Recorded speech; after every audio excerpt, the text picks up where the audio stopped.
ಬೇಕೇ ಬೇಕು ಅಂತ ನಟ ದರ್ಶನ್ ಕಾನೂನು ಸಮರಕ್ಕೆ ಇಳಿದಿದ್ದಾರೆ. ಇದಕ್ಕೆ ಸಂಬಂಧಪಟ್ಟಂತೆ ಒಂದು ಬ್ರೇಕಿಂಗ್ ನ್ಯೂಸ್ ಇದೆ. ನನಗೆ ಪಿಸ್ತೂಲು ಬೇಕೇ ಬೇಕು ಅಂತ ನಟ ದರ್ಶನ್ ಕಾನೂನು ಸಮರಕ್ಕೆ ಇಳಿದಿದ್ದಾರೆ. ಗನ್ ಲೈಸೆನ್ಸ್ಗಾಗಿ ನಟ ದರ್ಶನ್ ಕಾನೂನು ಹೋರಾಟಕ್ಕೆ ಮುಂದಾಗಿದ್ದಾರೆ. ಗನ್ ಲೈಸೆನ್ಸ್ ರದ್ದನ್ನ ಪ್ರಶ್ನಿಸಿ ಇಂದು ಹೈಕೋರ್ಟ್ಗೆ ಅರ್ಜಿಯನ್ನ ಸಲ್ಲಿಸಲಿದ್ದಾರೆ. ಇಂದು ದರ್ಶನ್ ಪರ ವಕೀಲ ಸುನಿಲ್ ಅರ್ಜಿಯನ್ನ ಸಲ್ಲಿಕೆ ಮಾಡಲಿರುವಂತದ್ದು. ದರ್ಶನ್ ಗನ್ ಪರವಾನಗಿಯನ್ನ ಕಮಿಷನರ್ ರದ್ದು ಮಾಡಿದ್ದು, ಕಮಿಷನರ್ ಆದೇಶವನ್ನ ಪ್ರಶ್ನಿಸಿ ಇಂದು ಹೈಕೋರ್ಟ್ ಮೊರೆ ಹೋಗಲಿದ್ದಾರೆ. ಏನೋ ಈಗಾಗಲೇ ನಟ ದರ್ಶನ್ ಕಾನೂನು ಸಮರಕ್ಕೆ ಮುಂದಾಗಿರುವಂತದ್ದು. ವಶಕ್ಕೆ ಪಡೆದಿರುವಂತಹ ಪಿಸ್ತೂಲ್ ಏನಿದೆ ನನಗೆ ಬೇಕೇ ಬೇಕು ಅಂತ ಇವತ್ತು ಹೈಕೋರ್ಟ್ಗೆ ಅರ್ಜಿಯನ್ನ ಸಲ್ಲಿಕೆ ಮಾಡಲಿದ್ದಾರೆ. ಈಗಾಗಲೇ ರೇಣುಕಾಸ್ವಾಮಿ ಕೊಲೆ ಕೇಸ್ನಲ್ಲಿ ಜಾಮೀನಿನ ಮೇಲೆ ಹೊರಗಿರುವಂತಹ ನಟ ದರ್ಶನ್ ಅವರ ಪಿಸ್ತೂಲ್ ನನ್ನ ಪೊಲೀಸರು ಇತ್ತೀಚೆಗಷ್ಟೇ ವಶಕ್ಕೆ ಪಡೆದಿದ್ರು.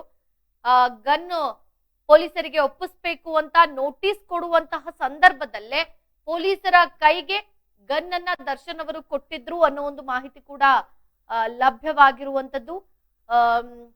ಜೊತೆಗೆ ಗನ್ಗಾಗಿ ಈಗ ನಟ ದರ್ಶನ್ ಹಠ ಹಿಡಿದಿದ್ದಾರೆ ಅಂತ ಹೇಳ್ಬಹುದು. ಗನ್ ಬೇಕೇ ಬೇಕು ಅಂತ ಪಟ್ಟು ಹಿಡಿದಿದ್ದಾರೆ. ಆರೋಪಿ ದರ್ಶನ್ ಬಳಿ ಇದ್ದ ಪಿಸ್ತೂಲ್ ಅನ್ನ ವಶಕ್ಕೆ ಪಡೆದಿದ್ದಂತಹ ಪೊಲೀಸರು ಈಗ ಲೈಸೆನ್ಸ್ ಅನ್ನು ಕೂಡ ತಾತ್ಕಾಲಿಕವಾಗಿ ರದ್ದು ಮಾಡಿದ್ರು. ಎಲ್ಲೋ ಒಂದು ಕಡೆ ಸಾಕ್ಷಿಗಳ ಮೇಲೆ ಪ್ರಭಾವ ಬೀರುತ್ತಾರೆ ಅಂತ ಪಿಸ್ತೂಲ್ ವಶಕ್ಕೆ ಪಡೆದಿರುವಂತಹ RR ನಗರ ಪೊಲೀಸರು ಗನ್ ಲೈಸೆನ್ಸ್ ಅನ್ನ ರದ್ದು ಮಾಡಿದ್ರು. ನಗರ ಪೊಲೀಸ್ ಆಯುಕ್ತ ದಯಾನಂದ್ ದರ್ಶನ್ ಪಿಸ್ತೂಲ್ ಪರವಾನಗಿ ತಾತ್ಕಾಲಿಕ ರದ್ದು ಮಾಡಿ ಆದೇಶವನ್ನ ಮಾಡಿದ್ರು. ಈಗ ಜನವರಿ 17ರಂದು ಪೊಲೀಸರು ತನ್ನ ಪಿಸ್ತೂಲ್ ಅನ್ನ ವಶಕ್ಕೆ ಪಡೆದಿದ್ದನ್ನ ಪ್ರಶ್ನಿಸಿ ನಟ ದರ್ಶನ್ ಹೈಕೋರ್ಟ್ ಅರ್ಜಿ ಸಲ್ಲಿಸುತ್ತಿದ್ದಾರೆ. ನಾನು ಸಾಕ್ಷ್ಯಗಳ ಮೇಲೆ ಯಾವುದೇ ಪ್ರಭಾವ ಬೀರಿಲ್ಲ, ಷರತ್ತುಗಳ ಪೂರೈಕೆ ಬಳಿಕ ಕಾನೂನಾತ್ಮಕವಾಗಿಯೇ ನಡೆದುಕೊಂಡಿದ್ದೇನೆ, ನನಗೆ ಪಿಸ್ತೂಲ್ ವಾಪಸ್ ಪಡೆದಿರೋದು ಸರಿಯಲ್ಲ ಅಂತ ಹೈಕೋರ್ಟ್ ಮೊರೆ ಹೋಗಲು ದರ್ಶನ್ ಕಡೆಯಿಂದ ಈಗ ಸಿದ್ಧತೆ ಮಾಡಲಾಗಿದೆ ಅನ್ನೋ ಒಂದು ವಿಚಾರ ಇದೆ. ಜೊತೆಗೆ ಗನ್ ಲೈಸೆನ್ಸ್ ರದ್ದು ಪ್ರಶ್ನಿಸಿ ಇಂದು ದರ್ಶನ್ ಪರ ವಕೀಲರಾದ ಸುನಿಲ್ ಅರ್ಜಿಯನ್ನ ಸಲ್ಲಿಕೆ ಮಾಡಲಿರುವಂತದ್ದು. ಈಗಾಗಲೇ ರೆಗ್ಯುಲರ್ ಬೇಲ್ನಿಂದ ಆಚೆ ಇರುವಂತಹ ನಟ ದರ್ಶನ್ ಒಂದಷ್ಟು ಕಾನೂನು ಸಮರಕ್ಕೆ ಇಳಿದಿರುವಂತದ್ದು. ಮತ್ತೊಂದು ಕಡೆ ಸುಪ್ರೀಂ ಕೋರ್ಟ್ ಇಂದ ನಟ ದರ್ಶನ್ಗೆ ಒಂದಷ್ಟು ನೋಟಿಸ್ ಬಂದಿದೆ. ವಿಚಾರಣೆಗೆ ಹಾಜರಾಗಬೇಕು ಅನ್ನೋ ಒಂದು ಕೂತಂತೆ ದರ್ಶನ್ ಸೇರಿದಂತೆ 7 ಜನರಿಗೆ. ಮತ್ತೊಂದು ಕಡೆ ಇವರೇ ಈಗ ಪೊಲೀಸರ ವಿರುದ್ಧ ಕಾನೂನು ಸಮರಕ್ಕೆ ನಿಂತಿರುವಂತದ್ದು. ಒಂದು ರೀತಿಯಾಗಿ ಇಲ್ಲಿ ಒಂದು ಕಡೆ ದರ್ಶನ್ ವಿರುದ್ಧ ಪೊಲೀಸರು ಕಾನೂನು ಸಮರಕ್ಕೆ ನಿಂತಿದ್ರೆ, ಮತ್ತೊಂದು ಕಡೆ ಪೊಲೀಸರ ವಿರುದ್ಧ ದರ್ಶನ್ ಕಾನೂನು ಸಮರಕ್ಕೆ ನಿಂತಿದ್ದಾರೆ ಅಂತ ಹೇಳಿದ್ರು ಕೂಡ ತಪ್ಪಾಗ್ಲಿಕ್ಕಿಲ್ಲ. ಈಗಾಗಲೇ ಇತ್ತೀಚೆಗಷ್ಟೇ ಏನು ದರ್ಶನ್ ಅವರ 2 ಪಿಸ್ತೂಲ್ಗಳನ್ನ ವಶಕ್ಕೆ ಪಡಿಸ್ಕೊಂಡಿದ್ರು, ಅದು ನನಗೆ ಬೇಕೇ ಬೇಕು ಅನ್ನೋ ಒಂದು ಕಾರಣಕ್ಕೆ ಹೈಕೋರ್ಟ್ಗೆ ಇವತ್ತು ಅರ್ಜಿಯನ್ನ ಸಲ್ಲಿಸ್ತಾ ಇರುವಂತದ್ದು.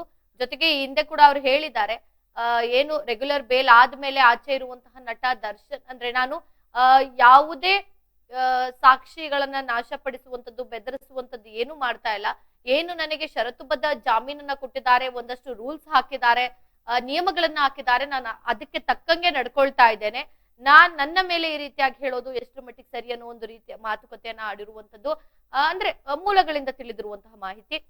ಜೊತೆಗೆ ಇದೆಲ್ಲ ಇದ್ದ ಕಾರಣ, ಜೊತೆಗೆ ಒಬ್ರು ಸೆಲೆಬ್ರಿಟಿ ಆಗಿರೋದ್ರಿಂದ ನಟ ದರ್ಶನ್ ಪಿಸ್ತೂಲ್ ಬೇಕೇ ಬೇಕು ಅಂತ ಕೇಳ್ತಾ ಇರೋದು ಕೂಡ ಇರ್ಬೋದು. ಯಾಕೆ ಅಂತ ಅಂದ್ರೆ ಬೇರೆ ಬೇರೆ ಕಡೆ ಪ್ರಯಾಣವನ್ನ ಮಾಡ್ಬೇಕಾಗುತ್ತೆ. ಈಗ ಮುಂದಿನ ದಿನಗಳಲ್ಲಿ ಅವರು ಶೂಟಿಂಗ್ ಅಲ್ಲಿ ಕೂಡ ಭಾಗಿಯಾಗ್ತೀನಿ ಫೆಬ್ರವರಿಯಿಂದ ಅನ್ನೋ ಒಂದು ವಿಚಾರಗಳು ಕೇಳಿ ಬಂದಿರುವಂತದ್ದು. ಸೊ ಈ ಹಿನ್ನೆಲೆಯಲ್ಲಿ ಎಲ್ಲೋ ಒಂದು ಕಡೆ ಅವರಿಗೆ ಪಿಸ್ತೂಲ್ ಅವಶ್ಯಕತೆ ಇರೋ ಕಾರಣದಿಂದಾಗಿ ಪಿಸ್ತೂಲ್ ಬೇಕೇ ಬೇಕು ಅಂತ ಕೇಳ್ತಾ ಇರ್ಬೋದು.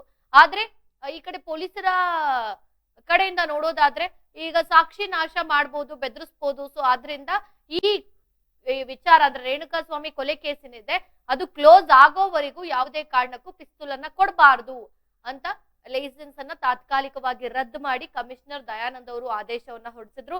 ಒಟ್ಟಾರೆಯಾಗಿ ಇವತ್ತು ಅರ್ಜಿಯನ್ನ ಸಲ್ಲಿಕೆ ಮಾಡಲಿದ್ದಾರೆ ಹೈಕೋರ್ಟ್ಗೆ.